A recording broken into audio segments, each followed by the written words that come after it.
for high Murphy TVGH, our lifestyle and culture. Mema Obibia Kwaba. I had the latest hot and qua era mede Bremo. And uti so we subscribe to channel media Bomodia say obe subscribe. Robian say obe click a year the subscribe button. Now our belly notification. We understand video for Frubia be upload with the first person bonsa ebeka ASR video. Afi we are now like video no. Give us a thumbs up na fi share ma wofoforo so na when you be here na hu ensem dodo na ra ekoso ewo Ghana memo ano afi yemura ye ensem a abeto yepono so yinti ASR report here ababetu je sankomo yimuma yinti. As I indicated earlier today, the Supreme Court has dismissed an injunction application which was seeking to halt the suspension of the Chief Justice Gertrude Saki Tokono by President John Dramani Mahama in a 3-2 majority decision. A 5-member panel of the court, presided over by the acting Chief Justice Paul Bafuboni, dismissed the application filed by the Otafo Member of Parliament Vincent Asifwa. Now, Justice Bafuboni, Emmanuel Yoni Kolendi, and Tanko Amadou were on the majority, while Justices Professor Henrietta Mensah Bonsu and Ernest Gao dissented. Now, the court did not give full reasoning behind the decision, which it said will be ready by May 21, which was some 15 days away from today. Earlier in the day, the Supreme Court dismissed an objection which was seeking the recusal of the acting Chief Justice Paul Bafuboni from the panel hearing the injunction application against the suspension of the Chief Justice Tokono. Now, in a unanimous decision, the 5-member panel of the court held that the objection had no merit, but some others think otherwise. In fact, Lord Edward Saris, a legal affairs correspondent, was in court today. This particular objection, even though it was a unanimous decision, after the court hearing today, Godfrey Dami, the former AG, was also not too happy about it, is it not? Yeah. So, Alpha, basically, the stance of the former Attorney General, who is the lawyer for the plaintiff in the matter, Otafo MP Vincent Asifwa, was that, so the two objections, right? The first one had to do with the acting Chief Justice, Justice Bafuboni, sitting as part of the panel of justices on the matter. Now, his argument was that for the administration of justice to be seemed to be exercised, and for the confidence of the public to be reinforced in the judiciary, the acting Chief Justice ought not to have been sitting on the case. Now, Alfred, we both know that Justice Bafuboni is acting as Chief Justice because he's the most senior justice at the apex courts at this point, over 17 years at the Supreme Court, and so automatically, per the provisions of the Constitution, he's supposed to assume the role of the acting Chief Justice, and that was the reason why I seated on it. So, Godfrey Demo was making the argument that he stands to gain if the Chief Justice, the tentative Chief Justice, Gertrude Tokono, is removed. He becomes the substantive, right? So, it is not proper for him to sit on the case, but Deputy Attorney General Dr. Justice Ramsay opposed this argument that he put forward, saying that the role being carried out by the acting Chief Justice Bafuboni is not one of benefits. He's not there because it's beneficial to him, but it's one of duty. It's not like he has any choice anyway. He has to perform that duty because he's the most senior justice at the Supreme Court presently, and so that's why he's assumed the role, and so he has to empanel that. Afterwards, like you indicated, it was overruled, was dismissed. The second issue has to do with Dami again petitioning or objecting this time around the entire reconstitution of the 5-member panel of justices sitting on this matter. Now, however, if you recall, since the case started, a different panel had been sitting, and this panel was chaired by Justice Professor Henrietta Mensah Bonsu, and the others included Justice Pramang, Justice Gaiwu, Samuel Sidu, who we now understand he's part of the committee investigating the petition against the Chief Justice. So he's off. He's off now. So if anything, perhaps we're expecting that maybe he would have recused himself, and so if anything, he would have been replaced. But we came today and realized that the entire panel had been reconstituted with the exception of Justice Henrietta Mensah Bonsu and then Ernest Gaiwu remaining. The three new additions now were the acting Chief Justice Bafo Boni, Justice Emmanuel Yoni Kolendi, and then Justice Amadou Tanko. Now, Godfrey Dame's argument was that because the case had already begun, the old empaneled justices ought to have seen the entire hearing through. But the panel of justices chaired by the acting Chief Justice indicated that cannot be the case because the case, since its inception, had not really taken off per se. Because on the first day that the case was heard, it had to be adjourned indefinitely or sine die. Because, and Alfred, you recall that on that particular day, Attorney General Dr. Dominic Aine sent a letter to the Chief Justice, who then informed all the judges across board that they were attending the symposium, and so he could not attend it. Absolutely. And that was why it was adjourned indefinitely.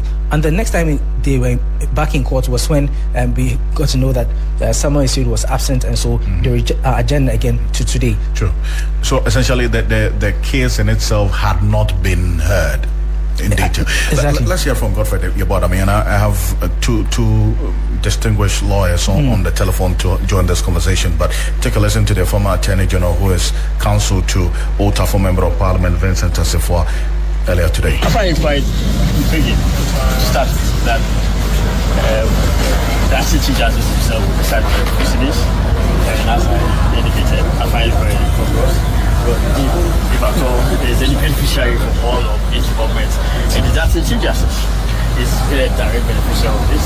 Of course, it's a constitutional injunction for him to act as Minister Senior, but clearly, we cannot lose sight of the fact that whatever has happened is benefit of that Christian. And it's a congruous in the constitutional history of this country. We've never seen any development like that before. Whenever this week has to be the state of the Chief Justice in this country. Start from 1980 for the Attorney General, start from 1993, 94, Aban, and we go to 2005, thereabouts, the Chief Justice in person, and panel the court, but never sat on the matter. I mean, so it cannot be right for the Acting Chief Justice to say on the matter. But that's it. We see the 3-2 ruling, very narrow decision. We wait for the reasons. When the reasons come, we definitely advise ourselves. The narrowness of the decision itself indicates clearly that the application, no doubt, has merits and will know what to do. Right? Your main argument, your final what is the timeline? The reasons for the decision have not been known. Of course, clearly, I mean, the spirit of Article 146 we're talking about, in the first place, it is important to indicate that nowhere in Article 146 will you find a requirement for prima facie intervention made for Chief Justice. But the Supreme Court itself imported that into Article 146 in 2005 when it adjudicated on the Hadith matter. But of course, the Supreme Court was silent on whether there ought to be notification to the Chief Justice and obtaining of his requirement before triggering the process. And that is what is in this week before the court. My contention is that natural justice, all the rules of constitutionalism and law will require that there ought to be such process before Article 146 can be triggered. Thank you very much. Well, so that's Godfrey Yeboah there. He is counsel to the Old Tafo Member of Parliament, Vincent Assefuah, and then also speaking to journalists after the hearing today. And Lord, stay with me because I have lawyer Kweku Ansa Asari is former director of the Ghana School of Law, and also Christian Mamhesi is the private legal practitioner, constitutional lawyer as well. Gentlemen, I thank you so much for joining us on Hot Edition. Good evening to you. Good evening, thank you.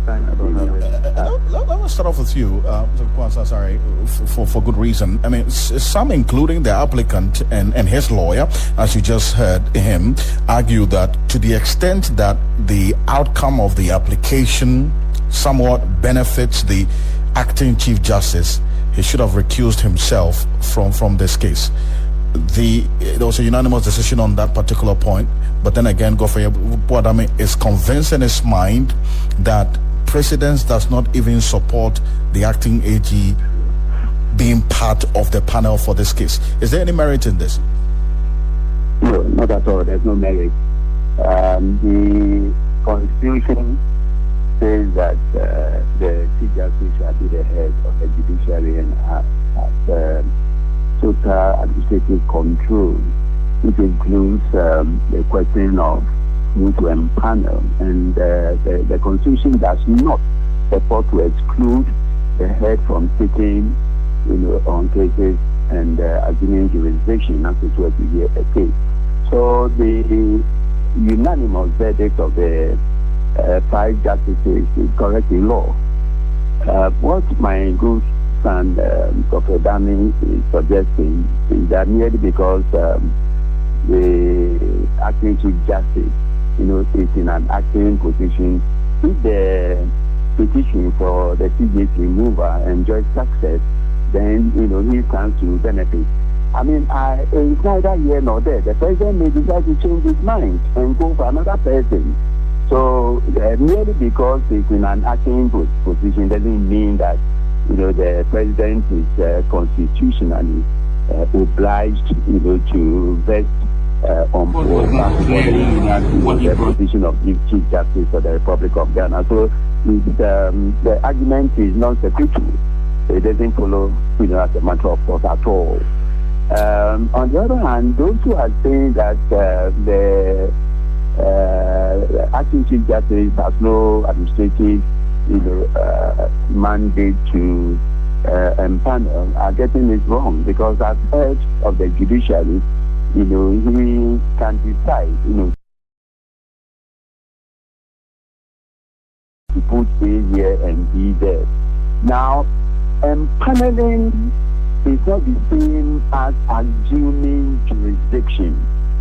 So on the third day that the case was called, there was a panel, but we did not assume jurisdiction because of the letter the Attorney General had written to the court, notifying the court that the law officers might not be able to attend, the court that day, because they had been already firmly engaged elsewhere. So the court did not assume jurisdiction. There's a difference between empaneling and assumption of jurisdiction. So assumption of jurisdiction would then, confer legality on the proceedings of that day. So even though, they did not assume jurisdiction to commence, proceedings because of that letter. Now, if they had commenced proceedings, then those who are arguing that the panel ought not, to assume to be right, because they had already they had already commenced proceedings. And one of the allegations against the incumbent Chief Justice is that he was interfering, in the judicial administration and administration of justice, by changing and transferring judges here and there. So the same argument would have been used against Bafuboni. That did not, arise, and therefore the question didn't arise, either. That's my, honest opinion on this matter. I see. Since they hadn't agreed jurisdiction, the acting Chief Justice was right, to reconstitute the panel. In any case, the element of fairness, could be questioned right from the moment the first panel, was constituted. Was it fair to have excluded, the first 5 most senior justices of the Supreme Court? If it was fair, fair enough. If it was not fair, then the acting Chief Justice has every right to bring back some of the seniors. Mind you, Justice Fuama, has been called to national duty number 2. I think that Bafuboni is quite then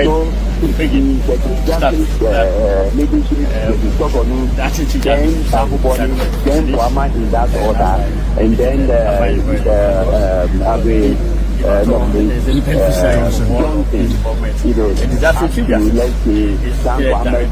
So let us have the seniors. There's nothing wrong in having for back money. Clearly, we cannot lose sight of the fact that whatever has happened, it's a cover. There's nothing wrong with that. We've never seen any movement like before. Whenever this has to do with the state of the chief justice in this country. Start from 1980, start from 1994, Aban,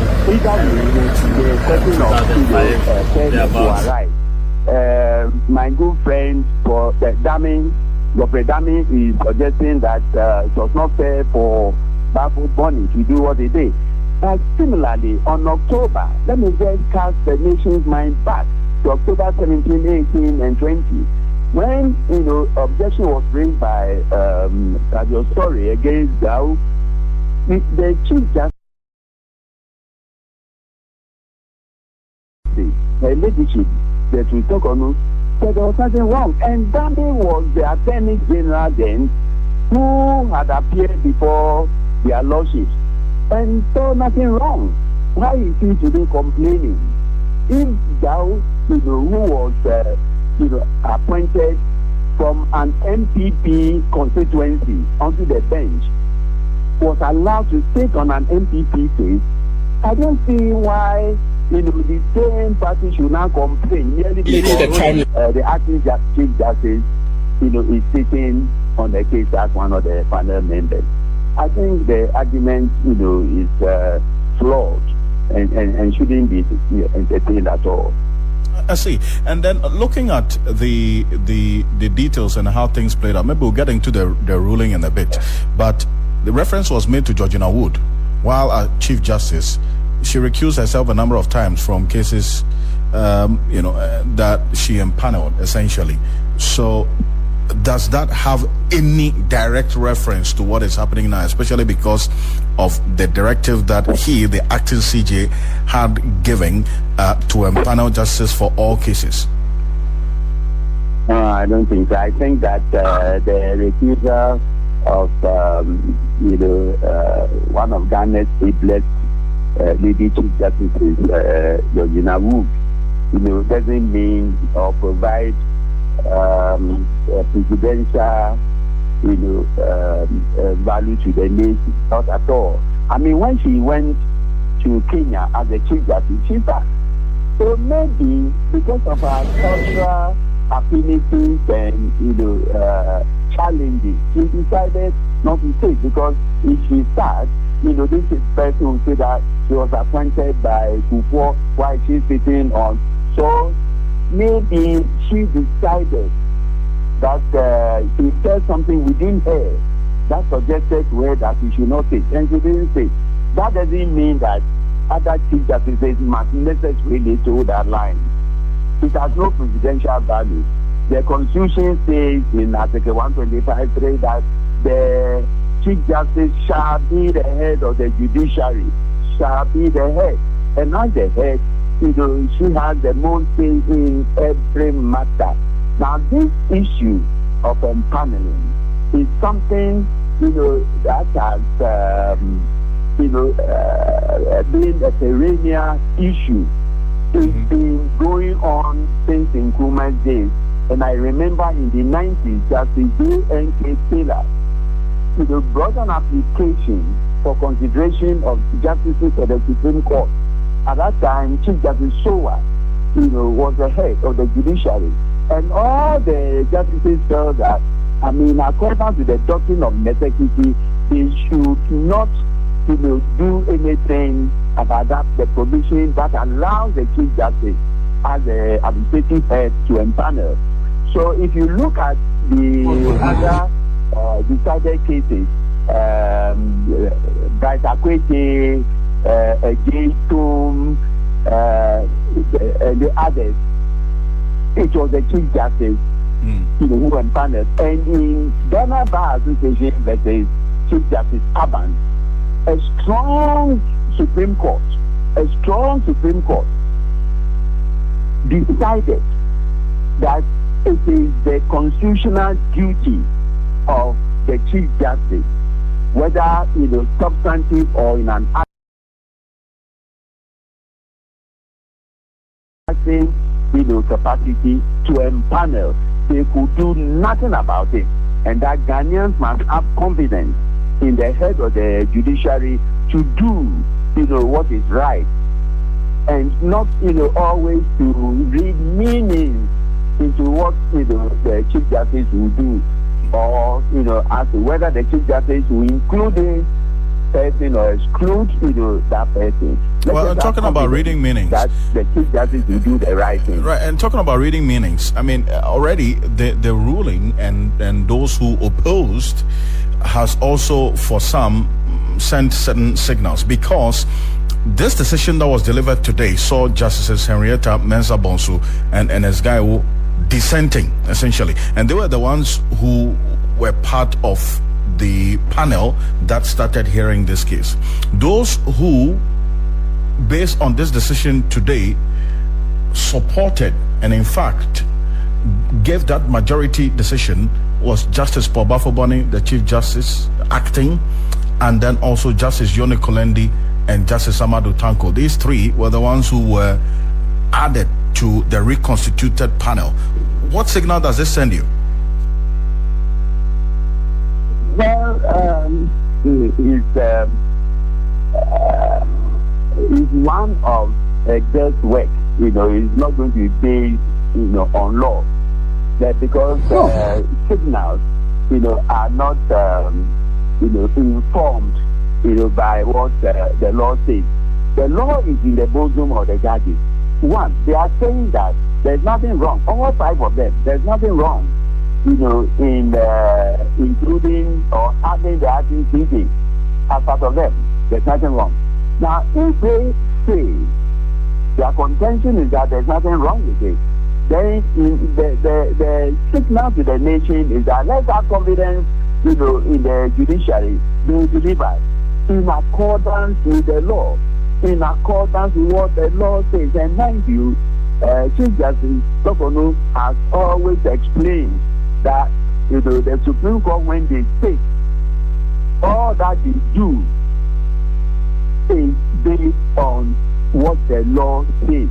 So whether they were empaneled by the incumbent Chief Justice, or let's say the suspended Chief Justice, or the acting Chief Justice, what they are, the signal to the nation is that, we, control the law. The law is in our bosom, and on this occasion we are split.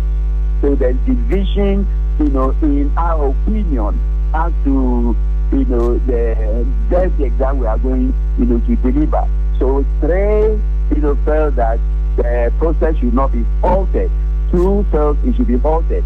Personally, I think that the president, would rather be contravening the law if he should halt the process. The president may lift, doesn't mean the president should lift the suspension. I mean, it would be absurd for the president to receive the petition, go through the consecutive stages, forward it to the Council of State, hold consultation with the Council of State, agree that there's a prima facie case, set up a committee, suspend the Chief Justice in order to allow the committee to do its work to completion, and then all of a sudden, would decide to halt it. On what basis? It must be informed in law. It must be informed in law. And, I personally, think that we should allow the process, to work to the end. Let the process work. Let us see the outcome. Let the doubting Thomases have their day. Let those, petitioners have their day. At the end of the day, the president has made it quite clear. And the Supreme Court has also added his voice. The suspension is not an acknowledgement or admission of guilt on the part of leadership Chief Justice Tokono. Not at all. Well, all it means is the Constitution says that if a committee is established, then it means, as a necessary consequence, the Chief Justice that is suspended. It is not the president who is suspended. It is the language of the constitution that has been implemented. That is all. For you, even before this case started, you said it was dead on arrival. I mean, for the applicants, to the extent that for them, to the applicants, they say that to the extent that 2 out of the 5 justices who sat on this case agree with them, it cannot be the case that this is a case that was dead on arrival.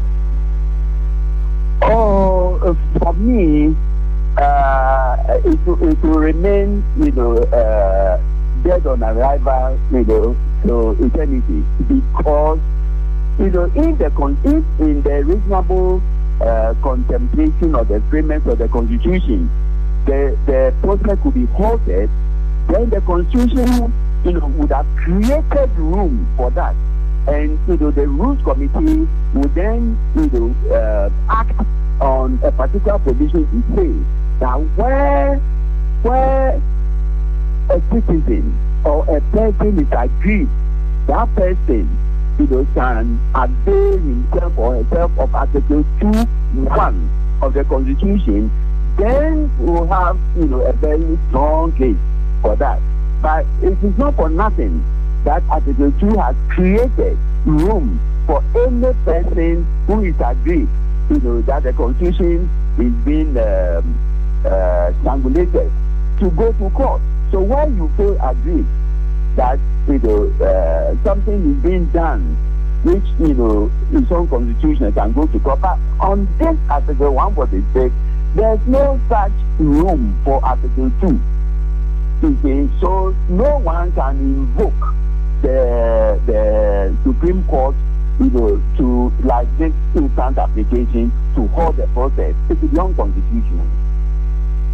I thank you so much, sir. Thank you so much for your time on this matter, and I know we're going to be engaging some more as we go on. Appreciate you. And there you just heard the former director of the Ghana School of Law there talking to us, and Kweku Asasare. Let me Christian Mamhese is also private legal practitioner, has been listening every step of the way. Now I want to bring you in briefly on this particular outcome today, and whether or not there is any merit in that concern raised by the applicants in this particular injunction, that has been thrown out now, to the extent that, in their view, 2 out of the 5 justices agree with them. They're going to review the full details of the reasoning, and then they will take the next step.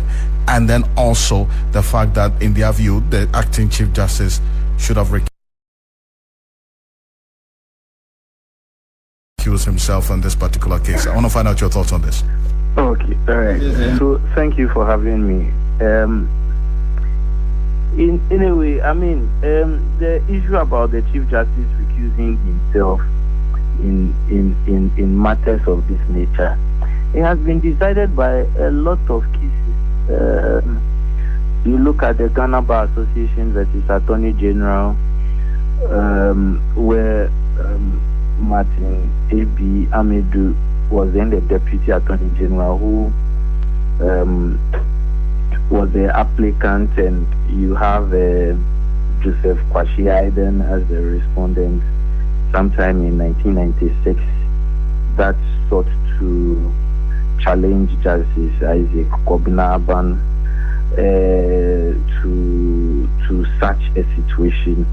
And the court in its decision indicated explicitly that, the judicial independence is protected and cannot be undermined by any such external action, such as attempting to prevent the Chief Justice from sitting or empaneling the court. And the court further went on to emphasize that the Constitution establishes judicial independence, and any attempt by that to be seen as interfering with the Chief Justice's constitutional function, and that is unconstitutional. The interesting thing is that if you further look at this case of Kunia and others versus Acha and Co., and we had a very star-studded panel at the Supreme Court, led by Justice Adade, and then followed by Francois, whose judgment is mostly indicated as one of prose in literary form. And you had Amwasechi, Akins, Edward Reid, Bamford Addo, and Ephraim Benjamin. And they also had the opportunity in Kunihia to say that the Chief Justice has the constitutional role, including presiding over courts and also empaneling judicial proceedings, and that no attempt by a litigant would cause this function to be deferred. And the most, or let me say, the locus classicus case in this particular one has to do with what do you call it, Akufo-Addo and Kwasi Aidan in 1968. And in this situation, again, when the Chief Justice was being hounded not to empanel or to sit, again, the court had the opportunity to deal with this. And the court, again, in the Chachuchi Kata versus Chief Justice and Attorney General, referred and quoted these cases that I had mentioned to you with approval, that the Chief Justice has a role to play as far as Article 125 and Article 128. Article 128 deals with the functions of the Chief Justice, which deals with empaneling. Whether the Chief Justice is part, which is his discretion, or the Chief Justice will put the members of the Supreme Court together to have that quorum of 5. Right. And that no attempt by any litigant they would yield to it. And he went on to say that if that happens, means that the Chief Justice will be ceding to the maneuvers of a litigant. And that those were the phrases that were used. These are areas of law that has been litigated, already dealt with. It has been given over and over, and it is nothing new. That's why there was a unanimous. It's a very important point you make, and then the precedents you reference as well. And I do thank you so much. Maybe we'll talk more about it. Certainly, I agree perfectly with you on this. Chris Mamhesi is private legal practitioner. So, Lord, what next after today? Quickly. Well, it just means that the work of the committee, there will be no impediments. They're now going to proceed, and then once they are done with the investigations, we'll know the outcome of what they came up with regarding the petition against the Chief Justice Gertrude Torkornoo.